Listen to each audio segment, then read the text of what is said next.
اشتغلت مع مصطفى شلبي. طبعا.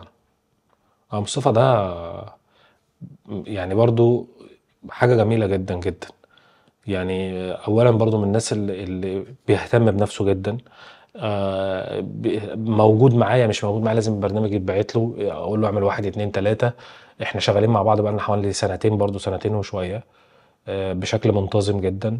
آه، هو من الناس اللي هي برضو عقليتها اختلفت، وبقى مركز في شغله، وبقى متعاقد مثلا مع شركة بتبعت له اكل هيلسي. مفيش بقى، ما بيضربش محاشي والكلام اللي انت عارفه ده، لا ده عنده اكل شركة وبيدفع لها رقم. بالشهر اه باكجات.